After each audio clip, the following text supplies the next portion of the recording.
y vamos a hablar un poquito de los oftalmitis. Ustedes, perdón, ¿quiénes están? ¿Son los de primero, segundo? De primero, la mayoría, o de segundo. ¿Alguna vez alguien vio una oftalmitis en vivo? ¿Sí? ¿Varios? ¿Muchos? Bueno, la idea es hablar un poquito de eso, hablar un poquito de definiciones, sabemos que es una inflamación intraocular grave, debido a una infección, que puede conducir a una pérdida irreversible de visión si se trata oportuna y adecuada. ¿Sí? Es una de las pocas emergencias que es el ojo, en las que actúa rápido, tiene mucho sentido y es fundamental. Es importante que ustedes lo recuerden, pues son generalmente los primeros que la ven. ¿Sí? Los controles posteriores que están en la guardia, son los primeros que se van a encontrar en otros casos. Una cosa importante que hay que tener en cuenta, y por eso es una tontera, que es que una infección siempre es la respuesta inflamatoria frente a la presencia de un microorganismo. ¿Sí? No es solamente la presencia de un microorganismo, sino la infección que eso crea. ¿Okay? Con esta definición se explica por qué existen las bacteriurias y por qué existen cosas que están colonizadas, pero no necesariamente es una infección. ¿Sí? Eso es importante para entender por qué la endoftalmitis rompe el ojo y algunos sí. La clasificación, bueno, la pueden leer en cualquier lado, se puede clasificar de acuerdo a la vía de acceso, a la presentación clínica, a la gente, como ustedes quieran. Básicamente me interesa que se recuerden tres nada más. La endoftalmitis aguda, que es la que ocurre dentro de las primeras 6 semanas. Ahí entraría toda la que es post-trauma, quirúrgica de cualquier cirugía. Por una cuestión de frecuencia, la cirugía de catarata es la más importante, pero no porque la cirugía que tenga más riesgo, sino porque es la que más comúnmente se hace. La otra que me interesa que se acuerden es la endoftalmitis crónica, que es la que viene después de las 6 semanas, y yo generalmente digo que se recuerden una parte, la que es endógena, que generalmente es la que viene adentro, ya vamos a hablar bien, porque son los tres como cuadros clínicos que se pueden encontrar en la vida. ¿Sí? Así que acuérdense, esas tres son las más importantes, clasificaciones hay un montón, tienen que estar en cualquier lado, pero acuérdense esas tres, ¿sí? Aguda, crónica y la endógena. ¿Sí? ¿Cuál es la incidencia? Estos datos para que tengan, datos choice para que tengan ustedes. Luego de la cirugía de catarata, 1 en 1000. Luego de la cirugía de glaucoma, entre el 2 y el 15%, ¿sí? Son las cirugías que más riesgo tienen. Recuerden que toda la cirugía filtrante, básicamente lo que tiene es una vía de acceso directamente de adentro del ojo hacia afuera. ¿Sí? Esas son las que tienen más riesgo. Luego de la inyección, 1 en 3000 es la que menos riesgo tiene. Y post-trauma son, bueno, obviamente el trauma siempre depende de la gravedad del trauma. Si más abierto el ojo, mayor riesgo. Y lo más importante del trauma es que ahí entra un agente etiológico, que son todos los que son los bacilos, ¿sí? Que son muy virulentos y son los que terminan reventando el ojo. Agentes causales de la endoftalmitis puntualmente aguda, que son las más frecuentes, las que más van a ver, es a la cabeza todos los estafilococos coagulasa negativos, que básicamente es todo lo que no es aureus. ¿Sí? Los estafilococos se dividen en los coagulasa positivos y los coagulasa negativos. El coagulasa positivo, el único, es el aureus. Los más comunes son los no aureus. ¿Okay? También en el segundo nivel están los estafilococos aureus y después todos los cocos positivos que no son estafilococos. Importante recordar cuál es la diferencia entre una bacteria gram negativa y una gram positiva y una gram negativa. Recuérdense, las bacterias gram negativas tienen generalmente en cualquier infección del cuerpo, incluida la endoftalmitis, un peor pronóstico. Siempre les va peor, son mucho más agresivas y actúan muchísimo más rápido.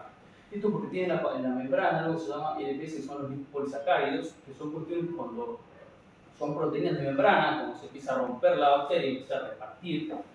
Y esto crea una inflamación realmente muy fuerte, por eso es que tienen peor pronóstico de cualquier infección. ¿Sí? Tanto en el cuerpo como en el ojo. ¿Cuál es la presentación clínica? La más importante, dentro de las categorías de los ojos rojos dolorosos. ¿Sí? Es el paciente con el ojo rojo, que tiene quemosis, que le duele. Eso es lo más importante de todo. Es un paciente que le duele en la cara, que le duele. Y tiene obviamente el antecedente de trauma o una situación de que responde a tener una endoftalmitis. ¿Sí? Otra cosa que puede prestar es hipopion, que puedo notar, si es muy agudo a veces no está. Edema palpebral, que es por continuidad de la inflamación que tiene el ojo. El edema corneal, que puede también ser propio de la cirugía. Y la inflamación en cámara anterior. Otra cosa fundamental que tiene, que es algo que tiene que ir a buscar, es que tiene compromiso vírico. Porque la endoftalmitis es básicamente una infección dentro de la cavidad vírica, ¿sí? Con el gel vírico.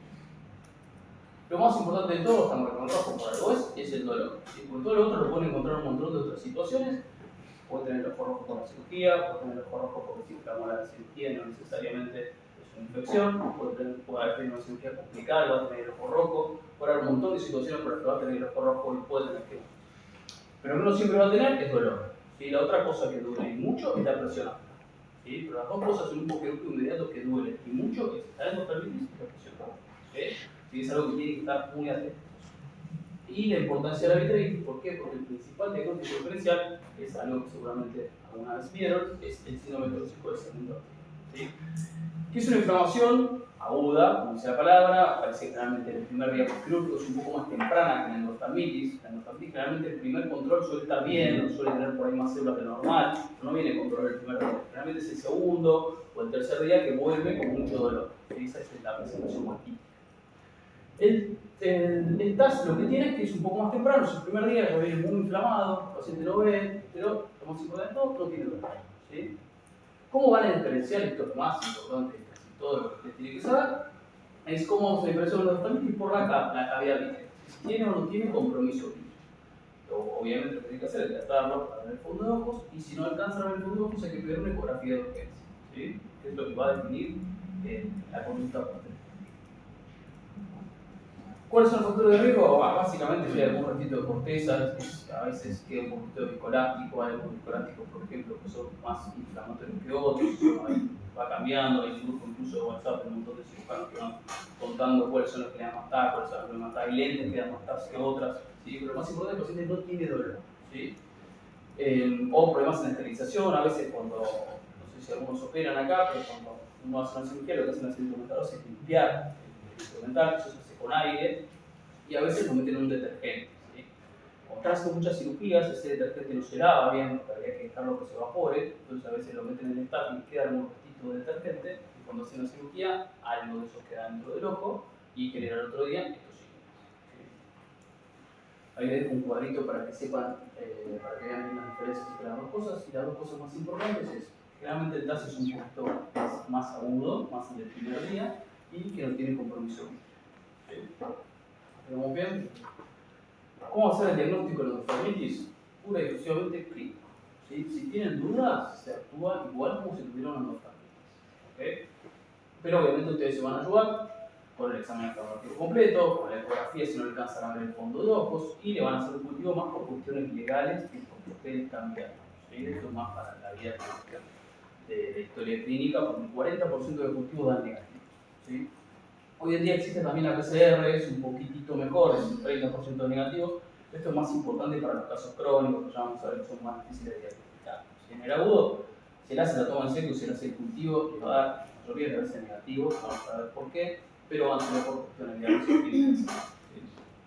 Eso obviamente se hace en una quirófano, si no le voy a contar cómo es. Esto es una ecografía para que vean la fotito de los pies izquierdos de un libro, si es algo por ahí un poco más típico, no sé si han visto ecografías alguna vez. Esta es toda la cavidad vitrea que ve que tiene todo blanco, está todo tomado. Esta es la hiaroide posterior que está engrosada, y lo más importante es que tiene esto que está acá, que es el engrosamiento corredor. ¿Sí? Y a veces suele tener, pero no siempre está, que es una capita de líquido de tanta inflamación que tiene la correa que está como suave. ¿Sí? Importante para diferenciar esto, hagan la ecografía con los ojos. La apoyan del lado sano y del lado enfermo y lo comparan, porque a veces no se ve tan claro. ¿Sí? Y esto que a la derecha es un casito real, es una bacteria gram negativa, miren la diferencia que hay, todo blanco, todo tomado. Es una fotito de lo que es la cirugía. Y en esta fotito debería ver el fondo de ojos, o sea, debería ver el nervio óptico, la mácula, todo. Acá ven está la puntita de vitrectomía y ven cómo está todo tomado. Si esto fue un gram negativo, para que vean lo agresivo que es y cómo le termina reventando. Bien, ¿de dónde sale todo lo que es el manejo de la vitrectomía, de la endoftalmitis? Generalmente es lo que ustedes pueden llegar a saber. Desde ese estudio, que es el IBS, es el endoftalmitis vitrectomizada, y que es de 1995, hasta la fecha, ya hace bastante. Que lo que hicieron fue randomizar pacientes, y a unos les dieron solamente intravenosos de antibióticos y a otros pacientes los operaron. ¿Sí? Y de ahí es donde sale la conducta de, generalmente, si tienen mal movimiento de manos, en algunos lados se hacen corte en una décima, le ponen intravenosos y nada más, y los pacientes que ven menos de eso van a vitrectomía. ¿Sí? Pero cuando uno lee un poquito más fino, en esa época no existían los vitrectomías que tenemos ahora, se usaba la vitrectomía 20G, no sé si ustedes alguna vez han visto como Surdex, como se pone, es un cráneo bastante importante, las vitrectomías se hacían con eso. Y el estudio determinaba que si el paciente no tenía DPB previo, ¿sí? No hacía falta inducírselo, hoy es un paso fundamental en cualquier cirugía de rutina, entonces no le pegaban todas las hiaroides, y con que le sacaran el 50% del vítreo, se consideraba éxito quirúrgico. ¿Sí? Teniendo en cuenta esta técnica, determinaron que solamente se beneficiaban de la cirugía los pacientes que veían menos de movimiento de manos. obviamente los resultados visuales fueron malísimos, menos del 50% venía más de la mitad de la carrera. Pero esto funcionó y vino desde ese año que venimos todos a lo mismo, hasta que apareció este señor, que por ahí algunos lo conocen, o leyeron el libro de Trauma, que es muy bueno, que es este señor de acá, que es Ferenc Kuhn. Ferenc Kuhn es un cirujano intelectualista de Europa del Este, no por los países, que agarró y presentó en 2000, entonces fue después, en 2005, 2004, presentó un estudio donde dice: yo las endospermitis las supero a todas. El paciente que viene con endospermitis, no importa la visión, lo más rápido que pudo la opera. ¿Sí? Y presentó resultados que muchísimo mejores de IBS, y después alargó esa serie por 10 años, que son más o menos unos 90 casos, y él presenta visiones del 90% de los pacientes por encima de 20-40. ¿Sí? Rompiendo un poco con la estadística de que el paciente que se infecta o paciente que tiene endospermitis siempre termina con pésima visión. Hoy en día, gracias a este estudio, lo que hacía es una vitrectomía completa. Dice: siempre hay que hacer el DPB lo más que se pueda. ¿Sí? En estos casos, bueno, los precios un poco más técnicos quirúrgicos, en la periferia generalmente son más débiles, no hay que tirar mucho porque hacen un experimento de retina, sino. Pero él despegaba la diabetes del foro posterior y se comía toda la cantidad de vitro que podía. ¿Sí? Todo lo que veía, él lo sacaba. ¿Sí? Y esto cambió un poquitito hasta que en 2013, gracias a este estudio. Hoy el estándar para cualquier endospermitis es la vitrectomía lo antes posible. ¿Sí? Con toma de muestra y los antibióticos intravitreos al finalizar el procedimiento. ¿Sí?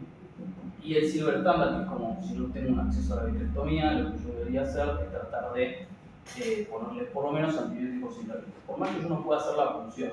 ¿Sí? Por hacer la punción, la biopsia de vitro se tiene que hacer en quirófano. Ustedes meten una aguja y aspiran, se chupan el vitrio y quedan encarcelados donde entró la aguja. ¿Sí? Entonces uno lo tiene que hacer.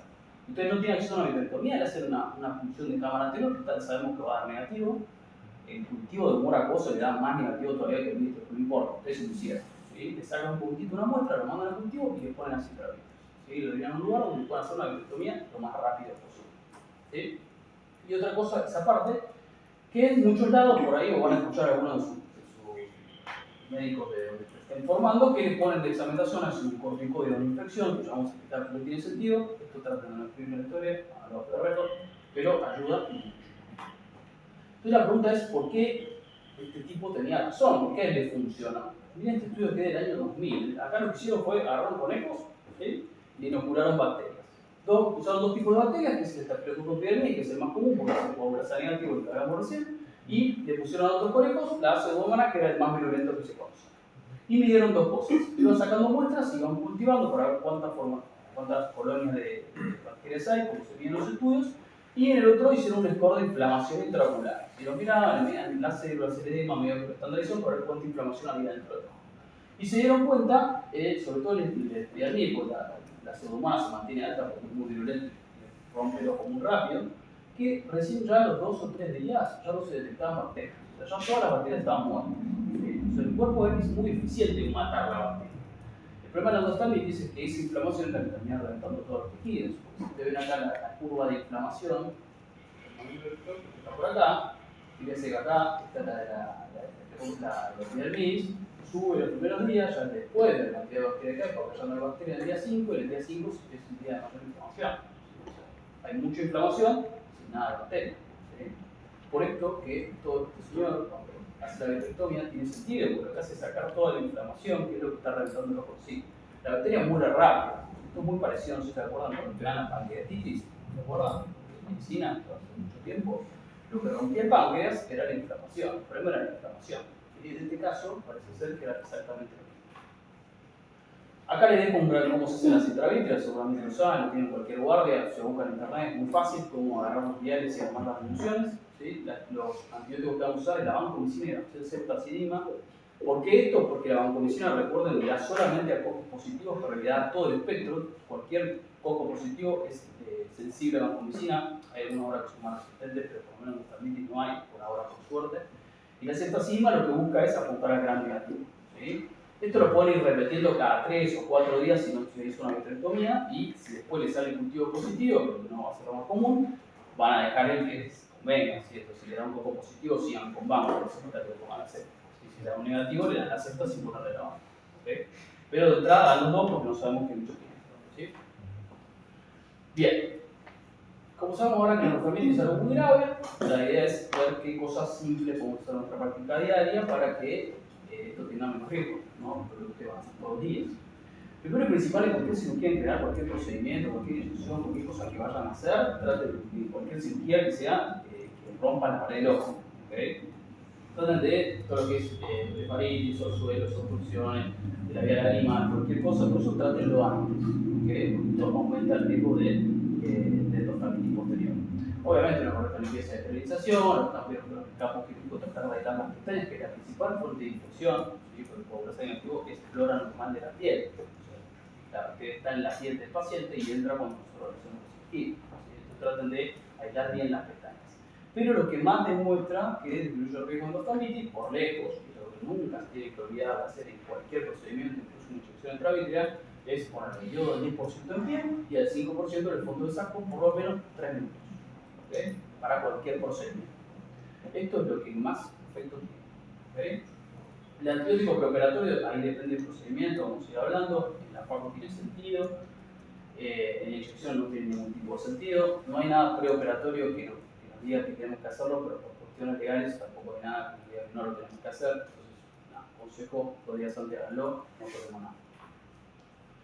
Más puntualmente hablando de faco, aparte de lo que ya hablamos, que es lo más importante, hay un estudio con el nivel de evidencia que uno ve de poner si por encima 1 miligramo intracapilar disminuiría un poquito el riesgo de tener endoftalmitis. ¿Sí? Es algo bastante raro, si pones se aproxima absolutamente todos los pacientes, por ahí no es costo efectivo, ¿okay? Es mucho más barato el yodo, que van a hacer así. Pero sepan que existe. Hay algunos estudios nuevos como ciprofloxacina intracamerular, todavía no tan claro, y lo que sí no usa es la vancomicina intracameral en la parte de adelante porque es tóxica para el endotelium. ¿Sí? Eso solamente va en la intravítrea. ¿Okay? Y el antibiótico en la faco por quirúrgico una semanita, que es más o menos lo que tarda en cerrar la incisión, ¿sí? Sobre todo si usan incisiones corneales. Si usan esclerocorneal es un poquito más segura, que cierra más rápido, pero la incisión corneal tarda una semanita en cerrar y cuando operen traten de hacerla más tirando al limbo para que salga un poquito. ¿Sí? Porque si sale un poquito sabemos que va a cerrar mejor. ¿Sí? Como que lo estoy metiendo en el corazón, no importa, eso se va a hacer. ¿Sí? Pero háganla sobre el limbo, o sea que salga un poco y se va a cerrar mejor. Hubo ahí una movida hace unos años de que la incisión por córnea tenía más riesgo endoftalmitis que la esclerocorneana. La verdad que eso no es concluyente, no hay nada que nos diga que tenemos que hacer otro tipo de incisión. Si sepan que las incisiones por córnea clara no cierran nunca. ¿Sí? Es decir, por un trauma después, por más que hayan pasado 10-15 años, se abren igual. ¿Sí? Entonces traten de hacerlas en el limbo, que la conjuntiva lo tape, para que tenga un poco más de estabilidad. Lo importante es que un factor de riesgo en la cirugía que nos puede aumentar el riesgo es la ruptura de cápsula posterior, que tiene todo el sentido del mundo porque conecta la cámara anterior con la cámara posterior. ¿Sí? Es más fácil para reparar. En cuanto a intravítreas, la evidencia es un poco más clara. Esto es un consenso de 2018. Si bien es un consenso, fue como un compendio de cuestiones que tienen evidencia científica, es decir, que tiene validación. Para hacer inyecciones, la verdad, es lo mismo hacerla en quirófano, en consultorio, en sala de procedimientos, es exactamente lo mismo, hagan a donde quieran, no hay diferencia. Sí, fundamental usar la antisepsis que dijimos recién, yodo del 5%, eso es clave. Para la inyección, 30 segundos ya es suficiente, ¿sí? No es como la cirugía que son 3 minutos con 30 segundos, basta y sobra. Antibióticos perioperatorios no están recomendados, no solamente no traen ningún beneficio, sino que le traen un perjuicio, porque generalmente los pacientes son crónicamente, entonces están poniendo una quinolona que son muy generadora de resistencia a su flora bacteriana, entonces no lo hagan, ni siquiera por cuestiones legales, pero la verdad que hay bastante evidencia para que no pase nada. Ni siquiera por cuestiones legales pongan un antibiótico porque le está haciendo daño. ¿Sí? No solo no le hacen un beneficio, sino que encima le hacen un daño. ¿Sí? Guantes, la verdad, nada, si tienen que armar la medicación, yo uso guantes estériles, si no, pueden usar cualquier guante que quieran, la evidencia dice que no cambia absolutamente nada. Pero sí lo que cambia algo es usar barbijo, ¿sí? Es algo por ahí poco común. ¿Okay? Es mucho mejor usar barbijo que usar guantes. ¿Sí? Tenemos mucho menos riesgo de infección. Salvo, como le digo, que tengan que armar la medicación en la mesa ustedes. ¿Sí? Ahí yo me pongo guantes estériles. Pero yo las hago en consultorio. Consultorio, guantes estériles, cargo la boquita y las hago ahí. Bien, hasta ahí con endoftalmitis aguda. ¿Tienen alguna pregunta? ¿O lo claro? Una pregunta. Sí. El abanco y la ceja, ¿queda también por vídeo? ¿Para la endoftalmitis? Aguda, sí. No, solo por cuestiones legales. Incluso también la dan endovenosa en algunos lugares, no sé, por tienen penetración vítrea. Los únicos antibióticos que tienen más penetración vítrea son la amoxicilina oral, que ahora está apareciendo, pero es bastante cara. Pero no vale la pena que se gaste la plata en eso porque vos lo tenés que operar. ¿sí? Pero si tienen con un antibiótico, usen una moxi de cuarta o quinta, que sería la levofloxacina o la moxifloxacina. ¿Sí? También muchos usan la cipro, que es una medicación un poco más vieja, que también tiene penetración vítrea, pero no está demostrado con el ojo inflamado.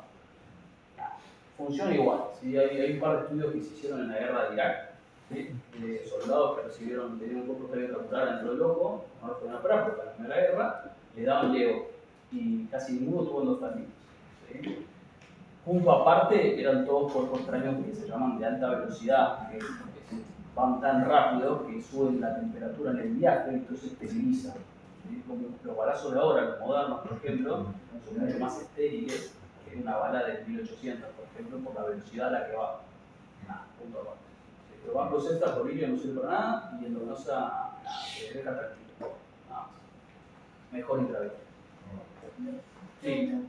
O sea que la toma de muestra de cámara anterior sería como para respaldar la decisión de ponerle la inyección intravítrea, pero si el 40% suelen salir negativas de esas muestras, en la historia clínica no resultaría siendo como contradictorio que salga negativa, pero se empieza a tomar la diagnóstico clínico. Sí, pero vos ante la sospecha tenés que actuar. Claro. ¿Sí? Si vos tomás una muestra está bueno. Médico legal, si sale negativa, No importa, vos no tomás la importa. muestra. Vos intentás tomar la muestra. Vos tomás la muestra, porque aparte a veces, a nosotros que nos derivan a endocardmitis, a veces vienen con antibióticos puestos, que se actuó bien, y ahí le hacemos la muestra igual, pero te va a dar negativo igual. Entonces, te avisan, che, acá me dio positivo con un bacilogramo negativo, y se ahorra una de las dos inyecciones. O a veces lo controlamos más cerca, a nosotros nos cambia un poco. ¿Sí? Pero más por eso. Pero tomen la muestra de adelante, la prepunzan así un poquitito, sacan con 0,1 basta y sobra y lo mandan a limpiar. ¿Hay una otra mano? Sí. Sí, los resultados, ¿por qué salen negativos? Por esto que vimos recién, porque generalmente la muestra la toman tarde, uno ¿viste? Tarda en aceptar que es una infección, es la realidad. Y a veces la toman y como dijimos recién, la bacteria muere muy rápido, ¿sí? Por eso no la encontramos. Vos generalmente lo que estás sacando es inflamación, porque eso es lo que te revela. Lo importante es que no te cambie nada, o sea, la conducta es la misma. ¿Sí? Por eso, más por una cuestión legal de Cuando estamos en la diferencia de TAS versus endocardmitis, ¿cómo, en base a la experiencia, los facos que usted tenga, como por ejemplo viene un control postquirúrgico de 24 horas, con buena bolsa visual, pero mucha inflamación en el anterior, tinta, o sea, 3 cruces de tinta y una membrana inflamatoria? ¿Se sigue con corticoide antibiótico tópico? Depende mucho qué protocolo quirúrgico tengas. ¿Sí? Por ahí lo que puedes hacer ahí es, yo lo dejo en la salita de espera, con el Preforte, con el Dolphy, lo que tenga, que se ponga cada 15 minutos, 1 o 2 horas. Okay. Pero si estás más al final de tu día, si ves a las 8 y vos estás hasta las 4, si venís a las 4. Si, bueno, se resuelve bien. Si no resuelve, Si la resuelve hay que ver, ahí andan siguiéndolo de cerca. ¿Sí? Hay veces que generalmente el TAS te resuelve. bien. No necesariamente se le va todo, pero a veces yo les hago, cuando recién se haga fotos y después las comparás. Si ya ves mejoría, ya está, no hay otra explicación, porque la infección no va a mejorar, es más, va a estar peor. Igual vos cuando veas un endocardmitis en alguien que no es diabético, sí, puede ser un diabético, ¿viste? El dolor es medio ahí con pinza, pero no te lo veas más. Viene con dolor, viene con dolor, viene con la mano así, Sí, sí. y decís, esto es raro. Más que nada para saber la brecha entre cuándo ponerle intravítrea y cuándo no, o sea. Vos si tenés duda, por eso mano le va a pasar. ¿Sí? Igual, nada, al mercado se te espera boteando, y si a la tarde seguís teniendo duda, y el viernes, y no tenés algún cirujano que esté retinal cerca, ponésela, mano va a pasar. Y ponerla bajo el cesta, le pulsas un poquito adelante para no llevar la presión, y después lo vamos. ¿Sí? Practicate. ¿El TAS lo marcas con TORF cada 15? No, solamente es la prueba terapéutica. Ahí probás con todo o con el free, un corticoide fuerte. A 10 se queda corto. Y ahí ves si hay respuesta. Si yo tengo dudas, generalmente lo dejo en la salita de espera, y volvita cada 15 minutos y lo ves a la 1 o 2 horas y ves si mejoró o no. ¿Sí? Generalmente una puta todo, le das o algo y después lo dejas con un corticoide. No es que lo dejas, listo, tenés un TAS, cuando con un Galtilex cada 6 no pasa nada. No, lo dejas con un corticoide. ¿Sí? Hace falta cada 15 minutos una dosis altísima. Dejarlo el primer día cada 2, cada 3 horitas y vas controlando, pero lo vas a ir controlando todos los días. Hasta que te des cuenta que no es una infección. Muy bien, endoftalmitis crónicas. Bueno, son, lo que dijimos recién, las que se presentan 6 semanas después de las cirugías o hasta años después. Son muchísimo más raras, una cada 10.000, por decir que era una en 1000, que se trata de la endoftalmitis, es una en 10.000, o sea, muchísimo menos frecuente. Son cuadros clínicos más recurrentes, que también vienen con disminución de visión, con inflamación que no se va nunca, que tienen siempre 2 o 3 cruces de célula dando vueltas. No le duele, apenas le molesta un poquitito, puede tener un poquito de infección, pero el ojo está generalmente blanco. ¿Sí? Suele responder a corticoides, pero cuando se lo suspenden, vuelven a aparecer las células, puede aparecer un poquito de hipo, entonces es un paciente no le pueden nunca sacar el corticoide. Y algo interesante es que a veces por estos cuadros pueden aparecer después de la capsulotomía contra láser, así que pónganlo en el consentimiento, no sé si lo saben ustedes o no, pero esto puede pasar. ¿Sí? La bacteria más frecuente por lejos es el que antes les llamaba el Propionibacterium bacteriolactane, que ahora se llama Cutibacterium, por una semántica, es el más frecuente de todos, casi la mitad del brazo es esto. Y lo otro que se tiene que acordar es que o es un Propionibacterium o es un hongo. Son los dos que tienen que pensar siempre primero. ¿Sí? Hay casos por estafilococcus piramidis de baja virulencia, pero son muchísimo más raros. ¿Sí? Todo lo crónico o es un Cutibacterium o es un hongo. ¿Sí? Realmente no sale de ahí. Fíjense que la dos suman casi el 70-80%. ¿Sí? ¿Cómo lo van a ver? Bien, fíjense, estos son 2 casos reales del libro, no son de míos, que escribí yo. Ven que tiene como unos pequeños precipitados, bueno, esto ya es un poco más grosero, esto te va a llamar la atención, o esto, que puede ser un rotito de corteza que cierra todo, o a veces esto de cortado, estas son las colonias que se ponen atrás de la cápsula, entonces uno esto le hace la clase y esto pasa a la cavidad vítrea, ¿sí? Hacen las totalmente. Por eso es que puede pasar después de la cápsula. Entonces hay que estar atento a estas cosas, son más raras, pero bueno, son más complicadas de tratar. ¿Sí? Obviamente la evidencia científica para esto es un poco más difícil de encontrar, porque son cosas muy raras, como estudios randomizados. Claramente si es un estafilococcus epidermidis de baja virulencia con un antibiótico intravítreos va a andar bien, ¿sí? Porque se mueve, se acaba la inflamación y se acaba el problema. ¿Sí? El problema es cuando tenemos el Propionibacterium, porque genera como una cúpula, un biofilm que se llama, que se pega a la lente y evita que lleguen los antibióticos. ¿Sí? O a veces se pega a la cápsula y ningún antibiótico que le ponemos llega. ¿Cuál, perdón, el Cutibacterium? El Cutibacterium, ¿sí? Que genera ese biofilm. Entonces ahí es más difícil. Estos casos generalmente los tenés que operar y hacer lo que se llama capsulotomía parcial o total, que es básicamente ir a sacar esas colonias que las veo, vas con el teléfono como por atrás y te las comes, porque si no se las sacan no se va a operar nunca. ¿Sí? Incluso hay casos donde hay que terminar sacando la lente, sacar todo el back, comer todo el vitrio, dejar que el ojo se desarrolle y después suponer en la lente. ¿Sí? Son casos muy complejos, son pacientes que vienen, están viendo 7, 8 décimas, 6, 7, bien, y hay que sacar la lente. Y bueno, punto aparte, los hongos cuando pasan a cámara anterior, pues es importante la clase anterior, cuando ya entran dentro del ojo son muy difíciles de tratar, si se le va para atrás, muy difícil, hay que sacarle toda la lente, cristalino, todo el back, hay que volarlo todo, hay que inyectar el cuerpo ciliar, hay que ir a pegar el cuerpo ciliar pelito por pelito, sacarle toda la colonia, porque si queda una sola colonia, después vuelve a aparecer. ¿Sí? Son casos realmente muy complejos.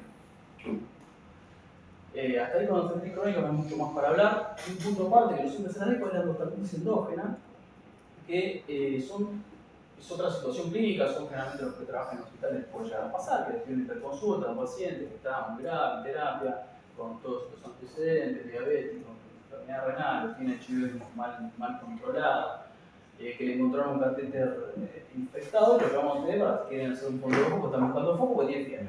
¿Sí? Eso es lo que les va a pasar. Y muy raro, pero esto se ve, cada vez se está viendo más, tienen estas endoftalmitis. Cosas importantes, son muy raras, 5 o 7%, ¿sí? Pero pueden ser bilaterales. ¿Sí? Eso es algo que tiene que llamar la atención. Pueden no tener fiebre porque depende de la etiología, a veces tienen fiebre, a veces no, si tienen HIV no van a tener fiebre, si no tienen HIV pueden tener fiebre por otra cosa, ¿sí? Andás a ver si fue la endoftalmitis. La mitad a veces es un hongo, ¿sí? Y a la cabeza cambia por lejos. ¿Sí? Claramente, a veces en el catéter, que es por ahí lo más común, hay un cultivo de cambio, o sea, ya tienen el cultivo diagnóstico sistémico del problema. ¿Sí? Son pacientes muy graves, claramente el 20% de los que mueren a las 2 semanas, creo que estadística no me acuerdo ahora, pero creo que el 20% dentro del mes se muere, son pacientes realmente graves. El diagnóstico es clínico y el tratamiento generalmente sistémico, ya vamos a ver cuándo tenemos que operar, si ahora le vamos a mostrar por de todo eso. Y otro punto importante es que no siempre va a ser efectivo, ¿sí? Porque las formas generalmente son muy transitorias, son muy cortitas en el tiempo. Entonces a veces te da positivo el catéter tiene motivos negativos, pero tiene iguales, porque dio, circuló, eso claramente dura poco tiempo, se impacta en el ojo y después le da todo negativo. Así que no lo puede. Bueno, lo primero que va a pasar es, acuérdense, como es endógena, viene adentro, como viene un antecedente quirúrgico, entonces el lombrizo viene viajando y se queda en la coroides, está por abajo de la piel. Esto ahí empieza a crecer, se impacta y lo que van a ver es esto. ¿Sí? Esto no es una endoftalmitis porque no está afectada a la cavidad vítrea, ¿sí? Porque esto todavía está acá abajo. Esto por ahí lo van a ver como una coriorractinitis. ¿Sí? Esto generalmente se trata de forma sistémica, porque yo necesito que el antibiótico llegue acá, ya llega por circulación sanguínea. Esto lo van a tratar los médicos clínicos, pero van a ir controlando que esto no empeore. ¿Okay? Porque si empeora, empieza a generar este tipo de lesiones que son un poquito más grandes, ¿sí? Ellos empiezan a tomar volumen, pero fíjense que la cavidad vítrea está nítida, todavía no rompe nada. ¿Okay? A veces estos puntos pueden tener una pequeña vitritis solamente localizada ahí. Esos son los casos que tienen que seguir de cerca. ¿Okay? Porque si no hacemos nada, lo que termina pasando es con un punto de vitritis, ahí como que está como medio borroso arriba, pero lo paso lo sigo viendo, eso está abajo de la retina. Cuando pasa la cavidad vítrea, esto es el fenómeno de Kirchhoff, por ahí lo han leído en algún lugar, en los vasitos aparece esto, no es patrón neumónico, aparece también la toxo, y algunas cosas más que ahora no me acuerdo, cosas más raras, lo puede tener, esto es un atlas de la retina, no se ve bien, no lo busquen, no solamente el y cuando no hacemos nada y ya pasa la cavidad vítrea, empiezan a aparecer los puntos de perlas que por ahí van a leer en los por acá. Así que este poquito que tenía intrarretinal empieza a ser todas las colonias de hongos. Y acá el vitro está tomado. Y este es el paciente que quiere operar. Si esto es una endoftalmitis por definición, ¿okay? Porque esto está tomada la cavidad vítrea. ¿Okay? Como lo vimos recién, las endoftalmitis se operan. ¿Okay? Así se ve, estos son los colores de perlas, que son poquitos de bueno, para ir terminando, lo nuevo que hay es, hay gente que está empezando a probar iodo intravítrea, ¿sí? Como inyección. Hay solamente este estudio, están haciendo ahora otros. Lo dejo nada. Solamente 8 pacientes que hicieron intravítrea de iodo, le tuvimos como al 25%. Apenas le hicieron el diagnóstico, los internan y los operaron dentro de las 6-8 horas. Y la verdad que reportan excelentes resultados y sobre todo demostraron seguridad. O sea, no hicieron electroretinograma, hicieron corteo endotelial, porque está en algún lado que siempre yodo daño en el supuestamente demostraron seguridad. Los pacientes se curaron, pero bueno, los operaron a 6 horas. Se curaron por el yodo, se curaron por el estoy no sepan que por ahí esto puede aparecer y está bueno saberlo porque el yodo sale 2,50 y está en todos lados. Y para hacer la dilución no te agarran más juicio, mezclan matemática o chachi, no quieren pensar. Como conclusión, acuérdense, es un cuadro termómetro raro, pero urgente, de los pocos que hay en el campo. El diagnóstico es clínico, ante la duda ustedes tienen que actuar. Siempre tratan de ver el vidrio, si no con los ojos, hagan la ecografía, ponen el ecógrafo, háganse a ustedes, agarran el ecógrafo, familiarícense, no es difícil, sobre todo de lado comparan, no es muy complicado. Si tienen duda, actúen, dosis intravítrea la pone cualquiera. ¿Okay? Y recuerden sobre todo los métodos de prevención, porque generalmente no necesariamente se van a quedar retina, no van a hacer vitrectomía todos, pero seguramente si hacen algún procedimiento con cosas muy baratas, muy fáciles, duran muy poco tiempo, ustedes le bajan muchísimo el riesgo y se van a ahorrar más dolor de cabeza. Por eso, las endoftalmitis hoy todas se pueden ser quirúrgicas mejor, porque va muchísimo más. ¿Sí? Así que bueno, ahí ven si quieren, tienen alguna duda, alguna pregunta. ¿Entendió todo más o menos? La duda, opérenlo, se van a retener.